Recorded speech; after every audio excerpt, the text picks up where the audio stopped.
The most dangerous lies aren't the ones shouted in anger, but the ones whispered onto the leather seats of a private jet. Julian Ashford believed he was flying to paradise with his mistress. He thought his wife, Ilara, was at home, naive, pregnant, and completely unaware. He was wrong about everything. He didn't just book a flight, he booked his own destruction. Because while he was her husband, she was his owner, in every way that mattered. And the descent was going to be brutal. This is the story of how a man tried to cheat at 40,000 feet, only to discover his wife owned the sky. Julian Ashford checked his reflection in the floor-to-ceiling windows of his Manhattan penthouse. The view stretched over Central Park, a glittering carpet of lights that he considered his birthright.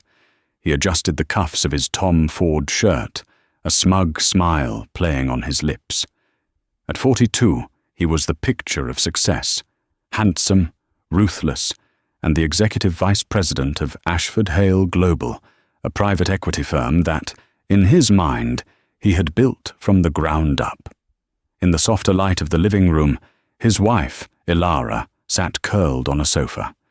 She was 7 months pregnant, a slight woman made rounder by the life she carried. She was reading, not a fashion magazine, but a dense logistics report filled with fuel indices and flight crew duty rosters. "Still tinkering with that little airline hobby, darling?" Julian said, his voice dripping with condescension. He walked over and kissed the top of her head. "It's sweet." Ilara looked up, her grey eyes clear and analytical. "It's not a hobby, Julian. Ascend Charter Services turned a 17% profit last quarter." Yes, I'm sure it did," he placated, patting her shoulder. "As long as it keeps you busy. Now, I have to finish packing." "Chicago again?" Ilara asked, her gaze returning to the report. "Afraid so. This deal in the Midwest is crucial. Just a quick overnight, in and out. The board is demanding an in-person presentation." He straightened his tie. "Don't wait up for me. You're packing a linen suit for Chicago. In October?" Julian paused, his back to her. "The hotel has an indoor pool, Ilara. I thought I might get a swim. Relax." He forced a laugh. "You should know. I'm taking the corporate jet. The team needs me fresh." "The corporate jet?" Ilara asked, her voice quiet. "Ashford Hale doesn't have a corporate jet, Julian. We have a NetJet fractional ownership." "Semantics," he waved dismissively. "I'm chartering. It's all on the corporate account. Don't worry your pretty, pregnant head about it." Ilara watched him walk into their master bedroom. The little airline hobby she was tinkering with was Ascend Charter Services, ACS, a premier private aviation company her father had built from a single Learjet into a fleet of 40 state-of-the-art aircraft. Since his passing, Ilara had taken over, not as a figurehead, but as the active, brilliant CEO. Julian, whom she had met when he was a hungry, ambitious analyst, managed one of the many subsidiaries of the Hale family's massive holding company. He seemed to forget that his entire firm, Ashford Hale Global, was, in fact, entirely owned by her. His paycheck, his corporate card, his penthouse, all of it flowed from her trust, from the Hale empire. She had let him believe in his own importance. It seemed to make him happy. His ego was a fragile, demanding thing, and it was simply easier to manage it than to fight it. While he played king in his boardroom, she quietly ran an empire. Later that night, as she lay in bed alone, his phone, left on the nightstand, buzzed. It was plugged in, the screen lighting up. Ilara glanced over. A text from C. Vance. "Cannot wait for tomorrow.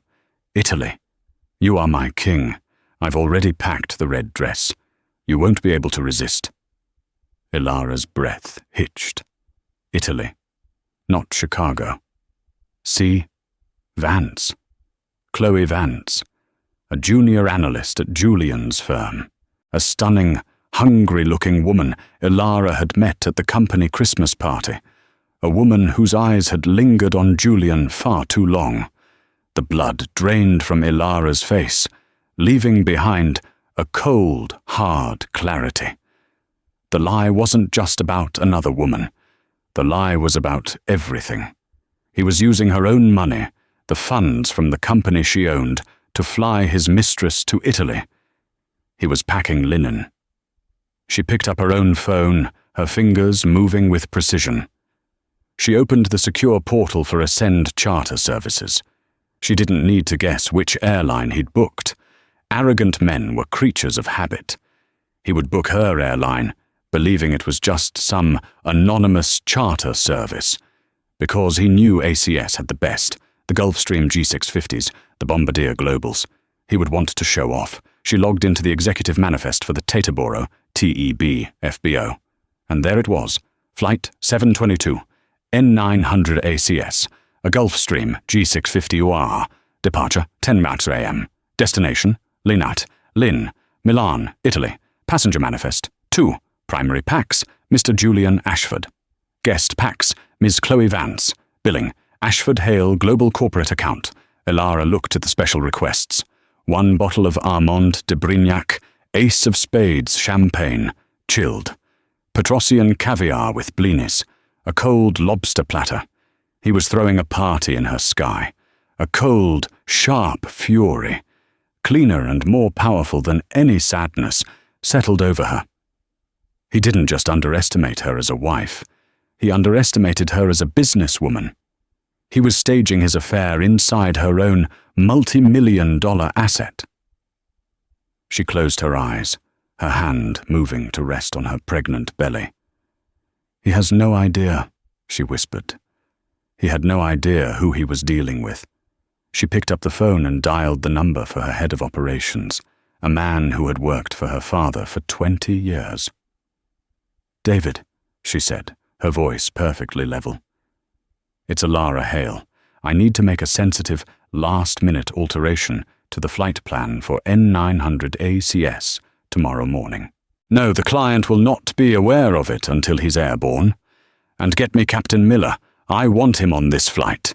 He'll know what to do." Chloe Vance zipped up her 4th suitcase. It was a bright, obnoxious pink, emblazoned with a designer logo that screamed, "New money." She looked around her tiny studio apartment, a cramped box in a nondescript part of Jersey City, and sneered. "Goodbye, you dump," she said to the empty room. Her phone buzzed. It was Julian, at the FBO. "Car is sending for you now. Don't be late." Chloe laughed. "Don't be late." As if. She had been ready for this moment her entire life. She was 25 years old, and she had spent the last 3 years in the analyst pool at Ashford Hale, fetching coffee and running spreadsheets, all while watching the partners. She didn't want to be them. She wanted to marry them. Julian Ashford was her golden ticket. He was handsome, powerful, and, best of all, married to a mousy, boring heiress who, in Chloe's opinion, didn't deserve him. Chloe had seen Ilara Hale at that Christmas party, quiet, dressed down, and visibly pregnant. Pathetic, Chloe had thought. Letting herself go. Chloe had made her move 6 months ago. A late night working at the office, a feigned crisis over a merger document, a shared bottle of whiskey in his office. Julian had fallen for it, hook, line, and sinker. He was so desperate to be seen as the powerful, desirable man he pretended to be, that he was easy prey for a woman who reflected that image back at him. Now, this trip. Italy. "Just a business trip," he'd told her, a wink in his eye. "You can be my very special assistant." She'd squealed. She'd spent 2 months' salary on a new wardrobe. This was it.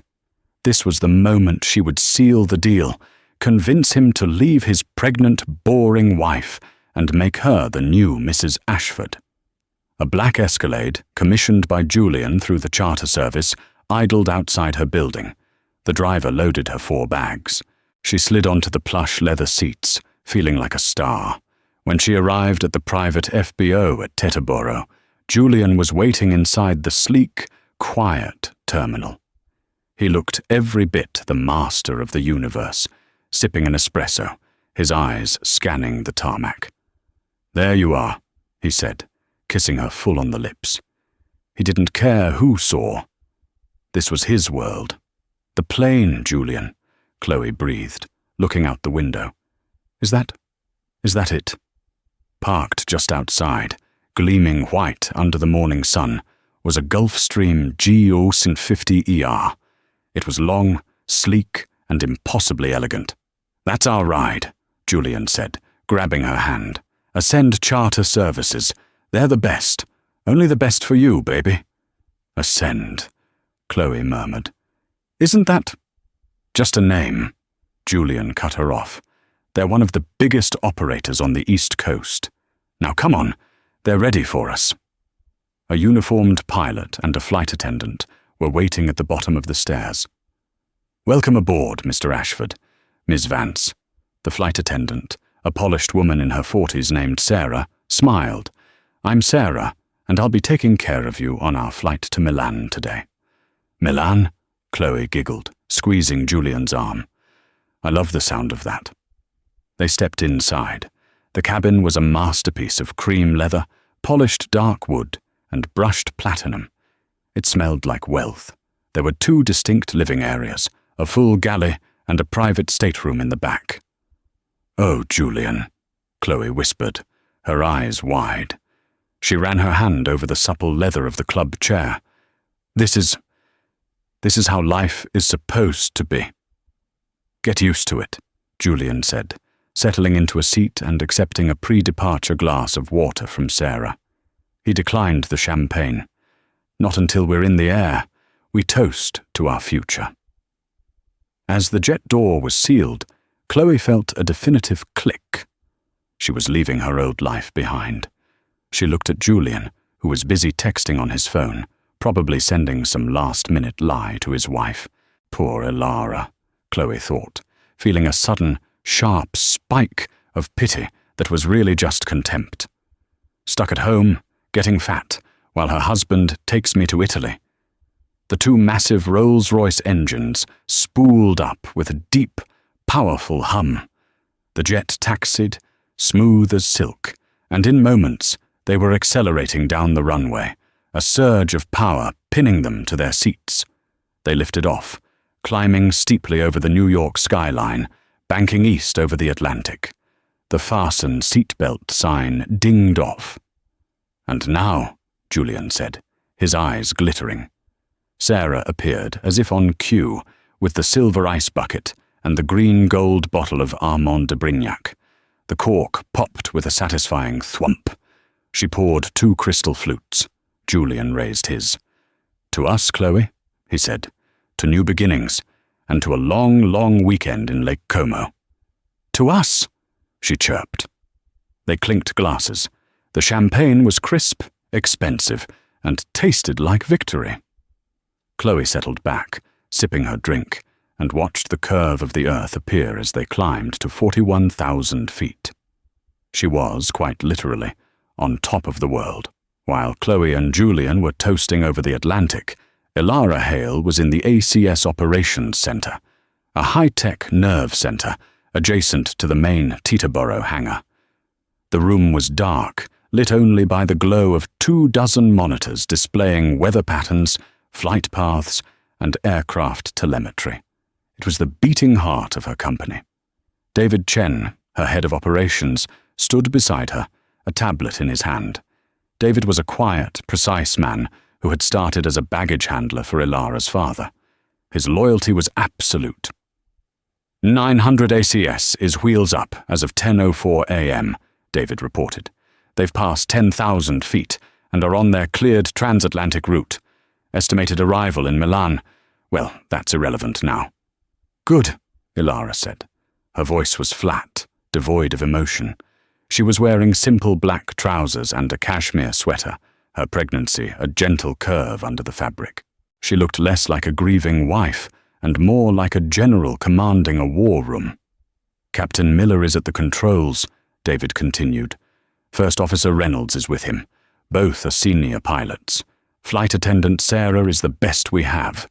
She's aware there's a sensitive situation with the client, but knows no details, only to follow the captain's lead." "And the new flight plan?" "Filed and cloaked. As far as any air traffic controller is concerned, it's a standard filing. The diversion will be logged as a client-requested route change once they're in oceanic airspace. Completely standard procedure, Mrs. Hale. No flags." "Elara," she corrected him, as she always did. "Please, David, call me Elara." "Elara," he nodded, a flicker of deep respect in his eyes.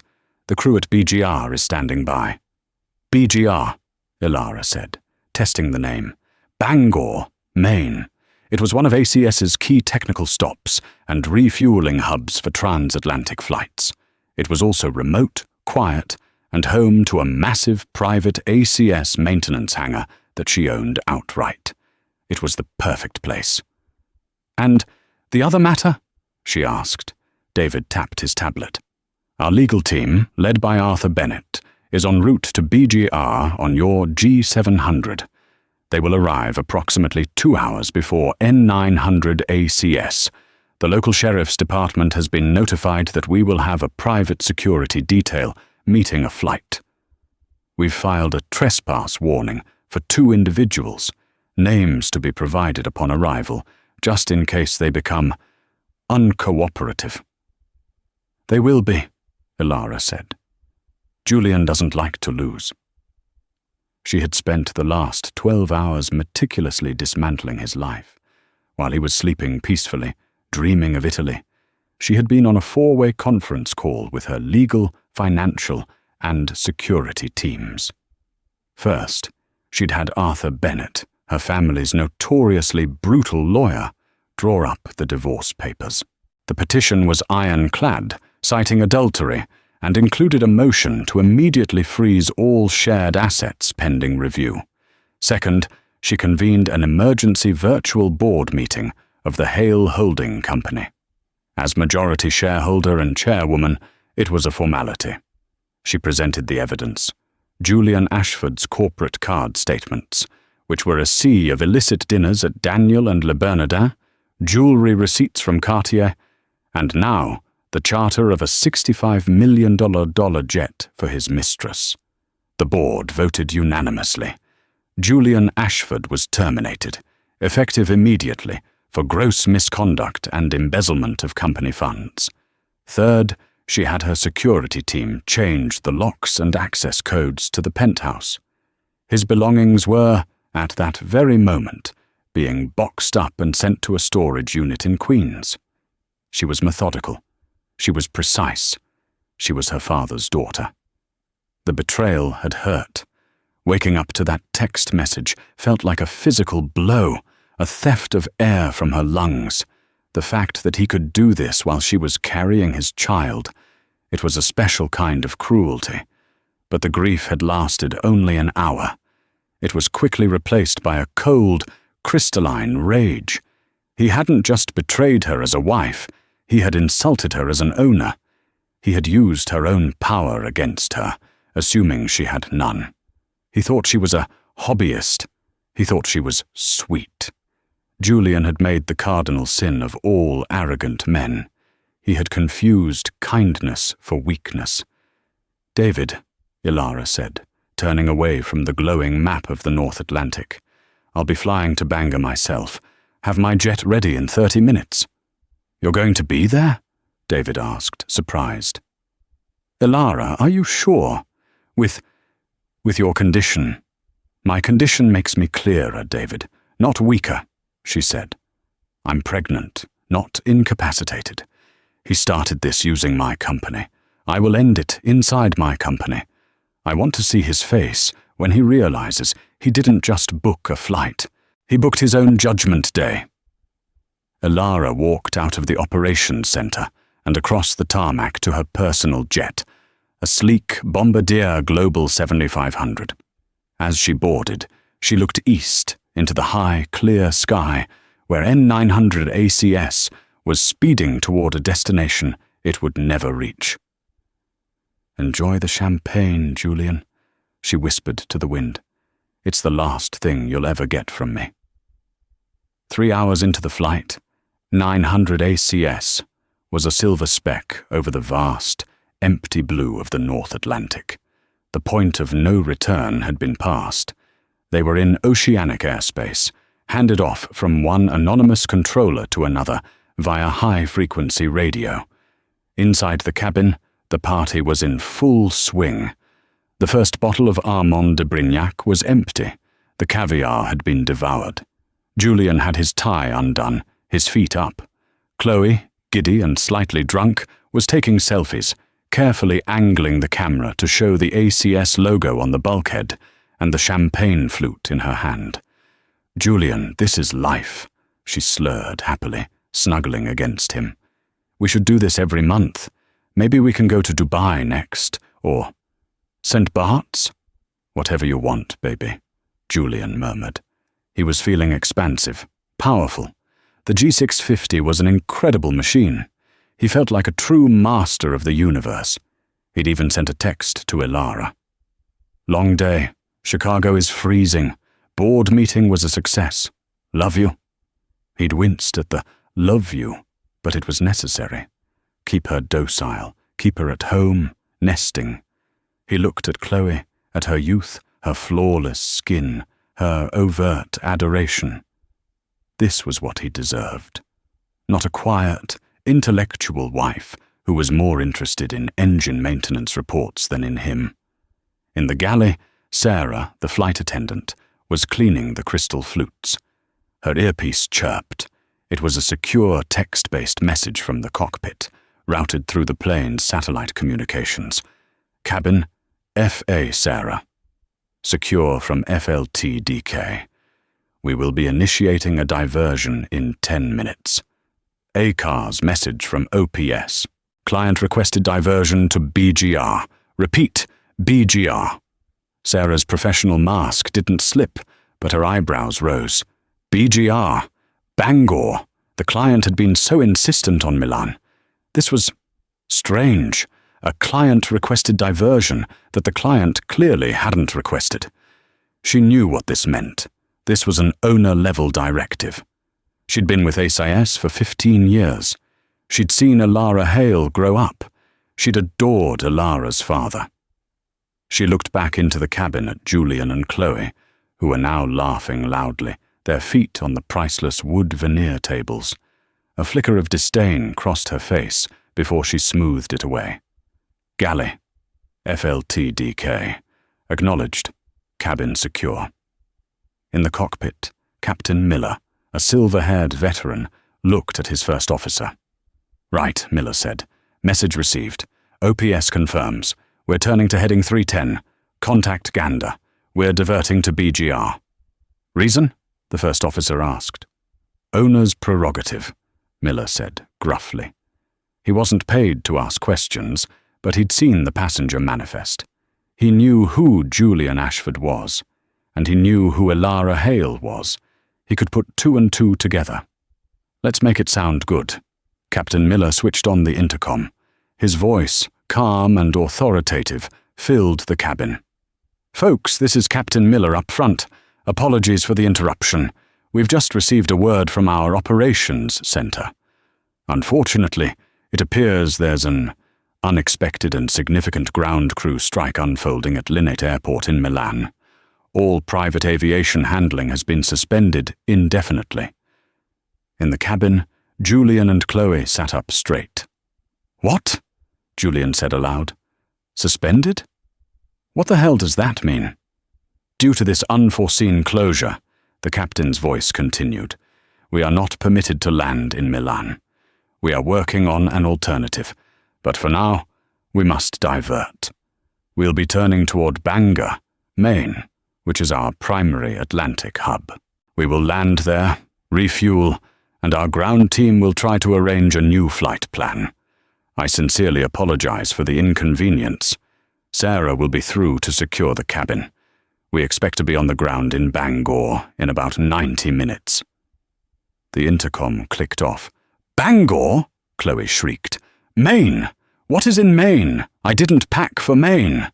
Calm down, Julian snapped, his good mood vanishing. This is ridiculous. A strike? Get me the captain. He hit the call button angrily.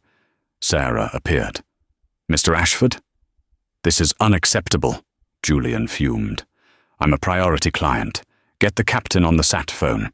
I want to talk to operations. I have a connecting car in Milan. This is a multi-million-dollar business trip. I'm very sorry, sir, Sarah said, her voice a mask of professional regret. The captain is currently handling the diversion with air traffic control and cannot be disturbed. As for operations, I'm afraid there's nothing they can do about a labor strike. Our hands are tied. The entire Milan airspace is affected. It was a brilliant lie, specific, plausible, and completely non-negotiable. This is... Julian was sputtering, his face red. He was losing control and he hated it. Can we go to Paris? Rome? Chloe pleaded. I'm afraid Bangor is the closest and most logical port of entry, madam, Sarah said. We have to clear customs, and our full-service BGR facility is the fastest place to do that. I'll need you to return to your seats and fasten your seatbelts. We'll be starting our descent shortly. Chloe slumped back into her chair, her arms crossed, her bottom lip trembling. This is ruined. Everything is ruined. Julian stared out the window. The plane was in a long, gentle bank to the left. The sun was now on the wrong side. He was no longer flying toward paradise. He was flying back toward the continent he'd just left, to a cold, forgotten airport in Maine. It's fine, he said, trying to regain his composure. It's a delay. Just a delay. We'll get to the ground, I'll yell at someone, and they'll get us a new plane to Italy. This is just a logistical hiccup. But a small, cold worm of unease began to twist in his gut. A strike. It was just too convenient and too absolute. He looked at Sarah, the flight attendant, who was calmly collecting their empty glasses, her face a perfect, polite blank. He was losing his power, and it terrified him. 90 minutes later, the wheels of the G650 touched down with a gentle puff of smoke on the runway at Bangor International Airport. The 90-minute flight to Bangor was excruciatingly silent. The party atmosphere had evaporated, replaced by a thick, sullen tension. Chloe pouted, scrolling through her phone, which had no service, while Julian stewed, his mind racing. A strike. It had to be a strike. What other explanation could there be? He'd read about those snap strikes in Europe. It was just his rotten luck. His entire, perfectly planned romantic getaway, derailed by a bunch of union baggage handlers. He rehearsed the speech he would give to the ground crew. He would demand a new flight immediately. He would threaten to take his business elsewhere. He would remind them just how important he was. The Ashford Hale account was worth millions in charter hours. They wouldn't want to lose that. He'd probably get this flight for free, as compensation. Yes, that was it. He'd turned this around. Just you wait, Chloe, he said, as the plane began its final approach. I'm going to have us on a new jet to Rome within the hour. I'll make them pay for this. Chloe just grunted. The plane landed smoothly. Julian looked out the window, expecting to see the bright, welcoming lights of a private terminal, an FBO like the one at Teterboro. Instead, the G650 taxied and taxied. They passed the main terminal. They passed the private hangars. They kept going, down a dark service road toward a remote part of the airfield. Where are we going? Chloe asked, her voice nervous. This isn't the terminal. It's probably a customs area, Julian said, though his own unease was growing. The jet made a final slow turn and rolled to a stop. It didn't stop on an open ramp. It rolled inside a building, a massive, cavernous, and sterilely lit maintenance hangar. With a final whine, the engines began to spool down. The sudden, heavy silence was deafening. Outside the window, there was no red carpet, no waiting car, just the polished grey concrete floor of a hangar lit by harsh, unforgiving fluorescent lights. "What is this?" Julian demanded, standing up. "Sarah, what is going on? This is a maintenance hangar." "The captain has asked that you deplane here, Mr. Ashford," Sarah said. Her voice was different. The polite warmth was gone, replaced by a cold, flat efficiency. "Please take all your personal belongings with you." "I'm not going anywhere until I speak to the operations manager," Julian snapped. "He's not available, but the owner's representative is waiting for you." "The owner's?" Julian stopped. Oh, finally. Good. About time someone with authority showed up. He straightened his shirt, preparing for battle. He'd have this sorted in 5 minutes. The main cabin door unsealed with a hydraulic hiss. The stairs slowly, silently unfolded, touching the concrete floor. A blast of cold, damp air filled the cabin. "Come on, Chloe," Julian said, grabbing his briefcase. "Let's go sort this mess out." Chloe, looking pale and confused, grabbed her designer purse. They walked to the door and stood at the top of the stairs. The hangar was vast, big enough to hold 3 G650s. Their jet was parked in the center, and standing about 50 feet away, directly in front of them, were several figures. Julian's eyes focused. He squinted. The figures were standing beside a different jet, a sleek bombardier. And the central figure. Julian's blood turned to ice. His stomach dropped, as if the jet had fallen 10,000 feet. It was Alara. She was not in Manhattan. She was not nesting. She was here, in a hangar in Maine, standing with her hands clasped in front of her.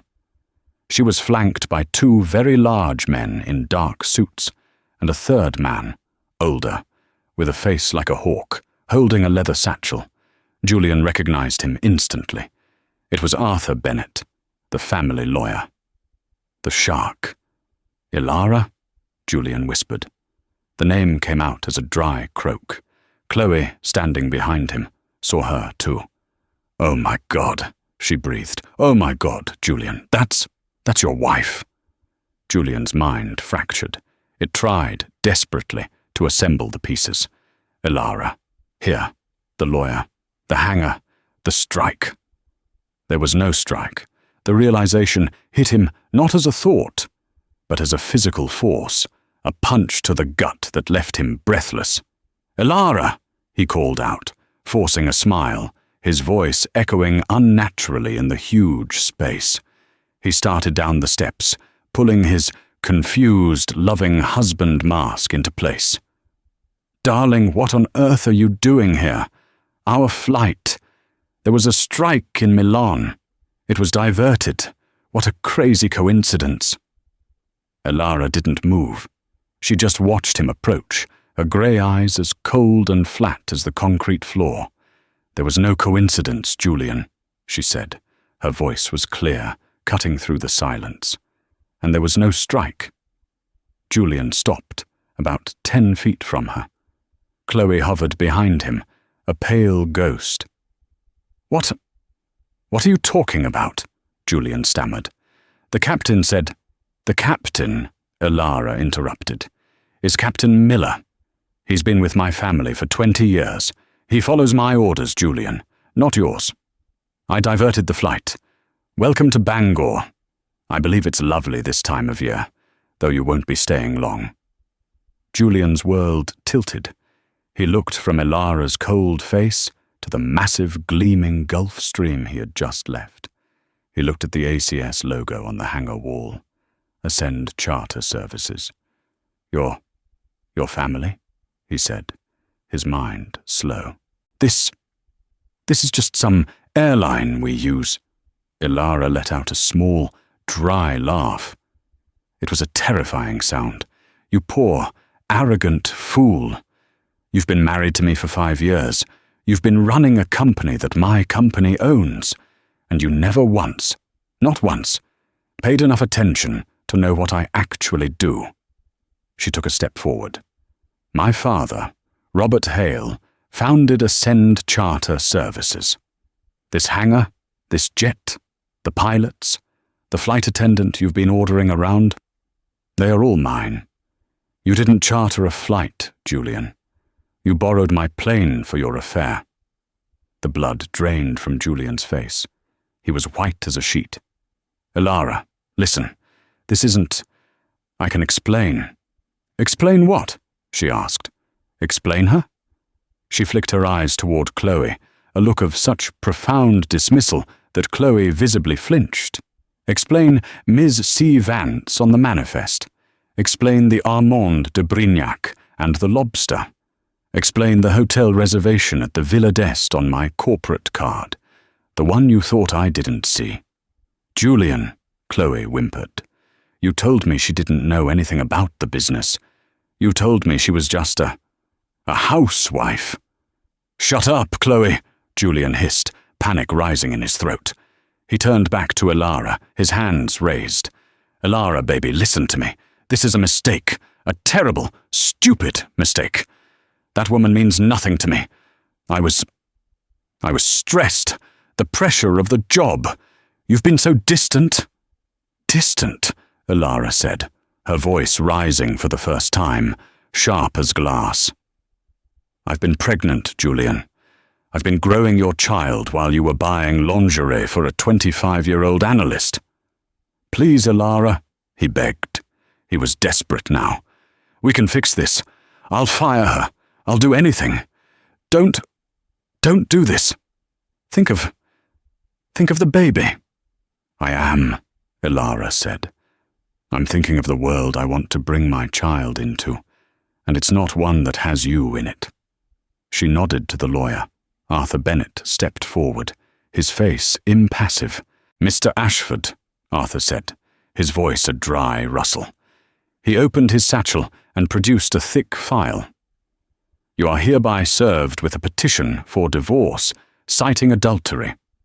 Your assets, those which are not protected by the Hale family trust, which is to say, almost nothing, are frozen, pending this action." Julian just stared at the papers. "Furthermore," Arthur continued, pulling out a second, thinner file, "this is a letter of termination from the board of Ashford Hale Global, effective immediately, for gross misconduct and felony embezzlement of company funds. Your access codes, your corporate accounts, and your key to the penthouse have all been deactivated. You are to have no further contact with any employee of the Hale Holding Company." "Embezzlement!" Julian choked. "I built that firm. You can't fire me." "You didn't build it, Julian. You were an employee," Elara said simply. "A very, very overpaid employee, and you stole from me. This little trip alone is over $100,000 in jet time, catering, and crew. Julian's entire life, the penthouse, the cars, the reputation, the power, it was all vanishing, right here, under the fluorescent lights of a hangar in Maine." He looked at Elara, at her calm, powerful stance. The mousy, sweet wife was gone. In her place was a CEO, a queen, an executioner. He had never really seen her, not until this moment. "So that's it?" he whispered, his voice broken. You strand me in Maine?" "No," Elara said. "I'm not stranding you. This is my private hangar. You are trespassing." She nodded to the two large security men, who took a step forward. "They will escort you and Ms. Vance to the main terminal." She looked at him one last time, her eyes sweeping over the man she thought she knew. "I believe there's a 6 a.m. commuter flight to Boston. It's coach. I trust you have your personal wallet, as your corporate cards are, of course, no longer functional." I hope you saved Julian." She turned without another word and walked toward her bombardier jet, its stairs already deployed. Arthur Bennett followed her. "Elara!" Julian shouted, a last desperate cry. "Elara, please, don't leave me here. I love you." Elara paused at the top of her jet stairs. She looked back, her face illuminated by the warm light from her cabin. "No, Julian," she said, her voice clear across the distance. "You didn't love me. You loved what I gave you, and you just lost it." She disappeared inside, the door sealed. The heavy thud of the bombardier's door sealing echoed in the cavernous hangar. It was a sound of absolute finality. A full, terrible silence descended, broken only by the quiet hum of the hangar's ventilation system. Julian Ashford stood frozen, the legal papers clutched in his numb hand. The termination letter was on top. The words, "gross misconduct," seemed to pulse under the harsh light. "Well," said one of the security men, stepping forward.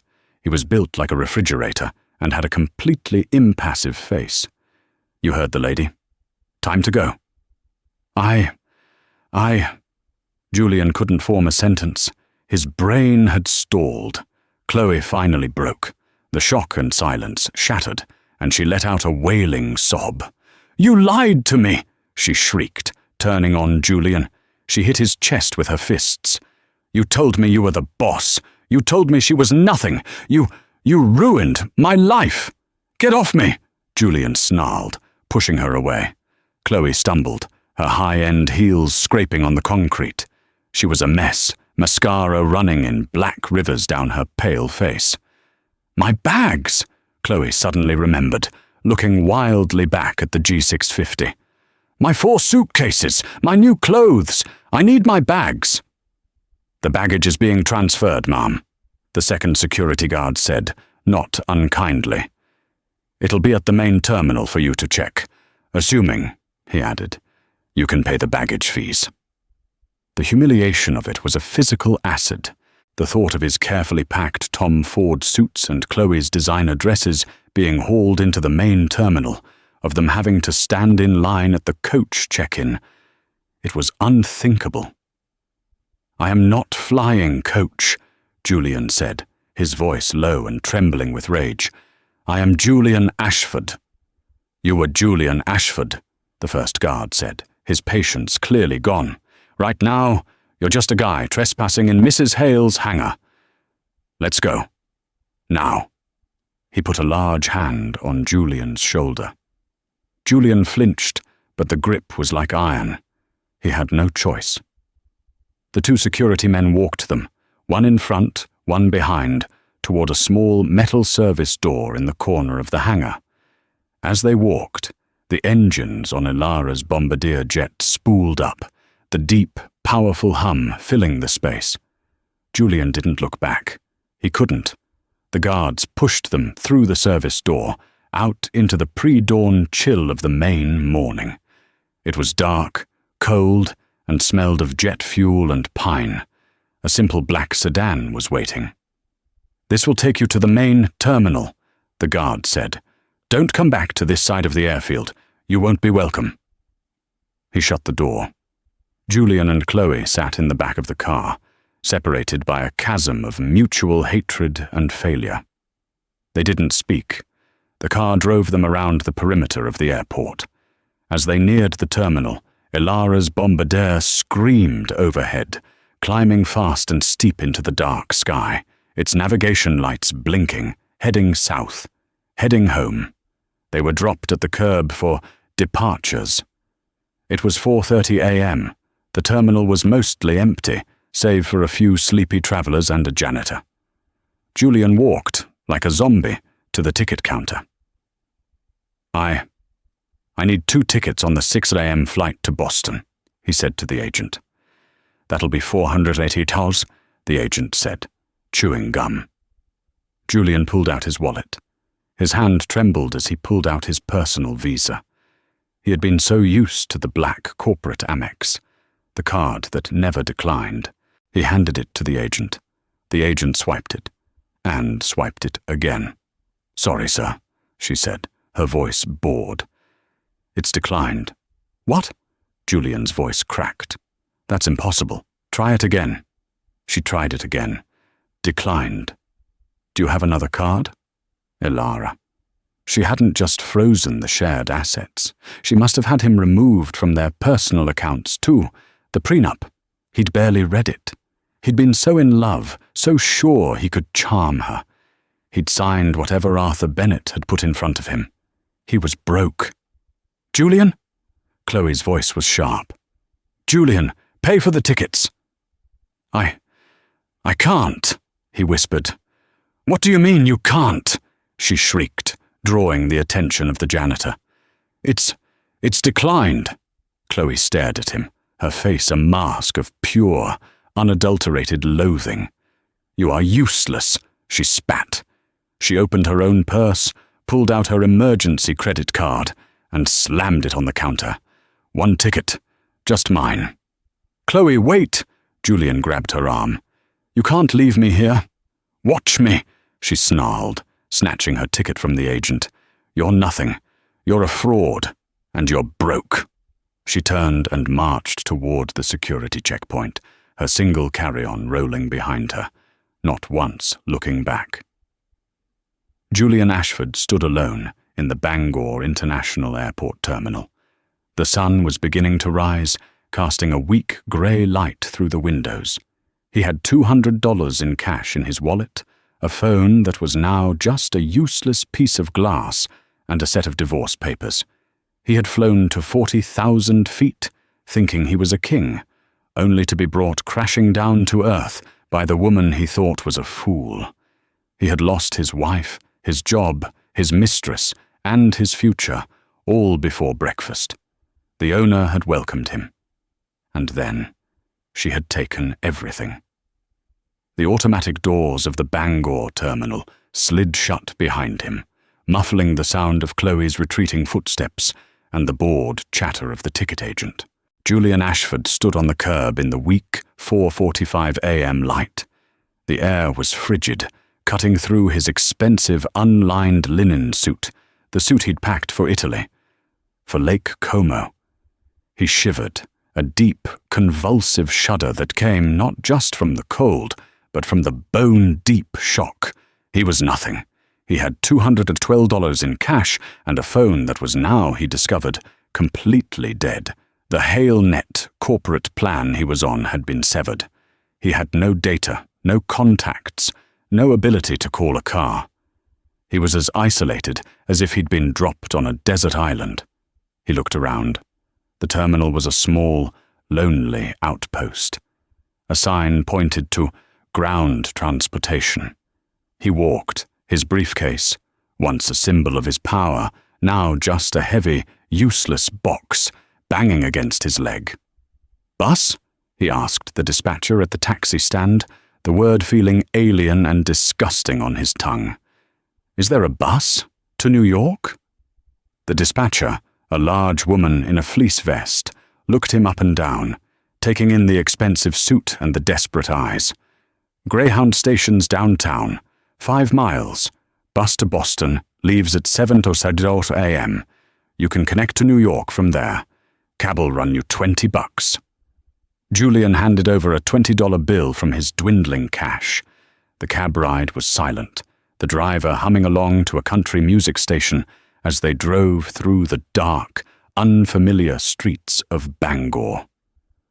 Julian just stared, his mind a white-hot static. The bus station was worse. It smelled of stale coffee, disinfectant, and desperation. He paid $88 in cash for a one-way ticket. He sat in a hard plastic chair, waiting for 2 hours, surrounded by people he'd spent his entire life actively ignoring. He, Julian Ashford, who flew Gulfstreams, was waiting for a Greyhound. While Julian was breathing in the fumes of the bus terminal, Elara Hale was at 45,000 feet, heading south. The cabin of her Global 7500 was quiet, the lighting set to a soft, dawn-like glow.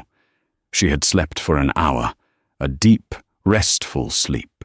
Now she was sipping a chamomile tea and reviewing quarterly maintenance projections on her tablet.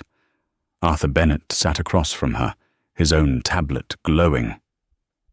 "The termination is clean," he said quietly. "The for-cause clause in his employment contract, which I wrote, is ironclad.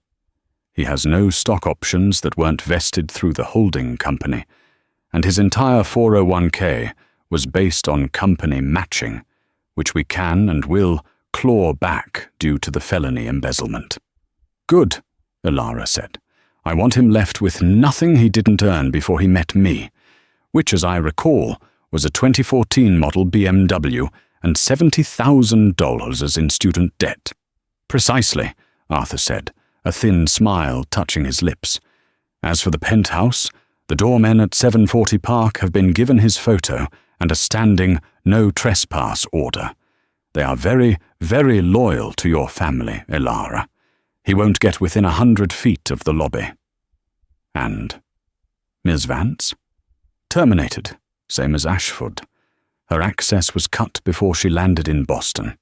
She's just a girl with a lot of new clothes and a maxed-out credit card. She's irrelevant." Elara nodded, satisfied. She closed her report and looked out the window at the curved, blue line of the earth. She felt a kick, low and firm in her belly. She placed a hand there. "It's done," she whispered. "We're safe." This wasn't a celebration, it was a cleansing. She hadn't just removed a cheating husband. She had excised a cancer. The bus was a special kind of hell. It was slow. It stopped in 6 forgotten towns in Maine, New Hampshire, and Massachusetts. Julian was crammed into a seat next to a man who smelled of sour whiskey. He hadn't eaten. He was exhausted, humiliated, and filthy. The linen suit was hopelessly wrinkled, stained with something from the terminal seat. By the time the bus pulled into Boston South Station, it was early afternoon. He had another 2-hour wait. He bought a stale pretzel and a bottle of water. $11. He was down to $130. Meanwhile, Chloe Vance was in the baggage claim at Logan Airport, screaming at a skycap. Her 4 pink suitcases were sitting in the oversize area, and the airline was demanding a $300 fee for the extra weight, a fee Julian was supposed to have paid. "My card won't work," she yelled, her voice hoarse from crying. "Just give me my bags." "Can't, miss. Not till it's paid." She tried her work email. Access denied. She tried her corporate Amex. Declined. She tried her personal card again. It too was declined. She was completely, totally ruined. She had no job, no money, and no way to even get her clothes. She sank onto a baggage carousel, her sobs echoing in the cavernous room, just another piece of unclaimed luggage. It was nearly 9:15 p.m. when Julian's bus finally descended into the diesel-choked bowels of the Port Authority bus terminal in Manhattan. He stumbled out, his body aching, his head pounding. He was back in his city, but it felt like a foreign country. He was on 42nd Street. His penthouse was on 74th and Park. He couldn't afford a cab. He didn't have the energy to figure out the subway. So he walked. He walked 32 blocks, his briefcase getting heavier with every step. The city he used to own, the city he looked down on from his glass-walled penthouse, now seemed to sneer at him from every direction. The doormen, the valets, the couples dining in beautiful lit-up restaurants, they were all part of a world he was no longer in. He finally reached his building. 740 Park. The limestone facade glowed with old money and impenetrable power. He walked toward the gleaming brass doors. Thomas, the night doorman, a man who had accepted $1,000 Christmas tips from Julian for 5 years, stepped out. He didn't open the door. He held his hands up, palms out. "Mr. Ashford," Thomas said, his voice polite but cold. "I'm sorry, sir.